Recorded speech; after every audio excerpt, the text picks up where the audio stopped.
High profile বৈঠকে বসছে রাষ্ট্রীয় স্বয়ংসেবক সংঘ। রাজস্থানের যোধপুরে 5 থেকে 27 সেপ্টেম্বর পর্যন্ত এই 3 দিনের বৈঠক রয়েছে। আর এই বৈঠকে আরএসএস প্রধান মোহন ভাগবত, সাধারণ সম্পাদক দত্তাত্রেয় হোসাবলে উপস্থিত থাকবেন জেপি নাড্ডা, বিএল সন্তোষ, সুনীল বনসলের মতো বিজেপির শীর্ষ নেতারাও। আর এই বৈঠকে বিজেপির নতুন সভাপতি চূড়ান্ত হওয়ার কথা। জাতীয় রাজনীতিতে এই বৈঠক ঘিরে জোর চর্চা চলছে।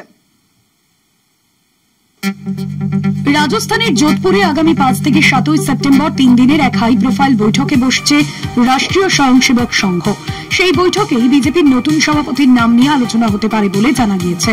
প্রশ্ন উঠেছে, আরএসএস এর নির্দেশেই কি বদল হবে বিজেপির শীর্ষ পদ? যোধপুরের বৈঠক ঘিরে শুরু হয়েছে জল্পনা। জেপি নাড্ডার উত্তরসূরি কে হবেন?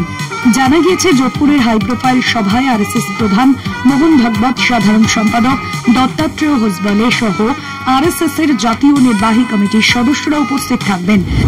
বিজেপি প্রধান জেপি নাড্ডা, সাংগঠনিক প্রধান বিএল সন্তোষ এবং সুনীল বনসল, শিবপ্রকাশ ও ভি সতীশের মতো দলীয় নেতাদের উপস্থিত থাকার জন্য আমন্ত্রণ জানানো হয়েছে।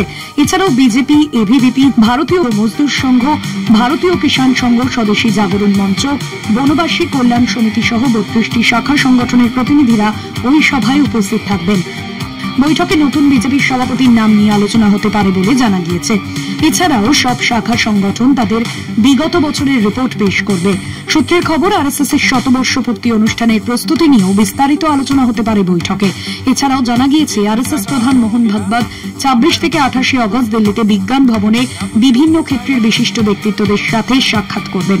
28 অগস্ট ভাগবত লিখিতভাবে জিজ্ঞাসা করা প্রশ্নের উত্তর দেবেন। 2018 সালের সেপ্টেম্বরে বিজ্ঞান ভবনেই আরএসএস ঠিক এমনই কর্মসূচির আয়োজন করেছিল। রাজনৈতিক পর্যবেক্ষকরা অনুমান করছেন, এই মেগা বৈঠকেই চূড়ান্ত হবে সর্বভারতীয় বিজেপির পরবর্তী সভাপতি এবং আরও একবার প্রমাণ হবে বিজেপির ওপর পূর্ণ কর্তৃত্ব রয়েছে আরএসএস এরই।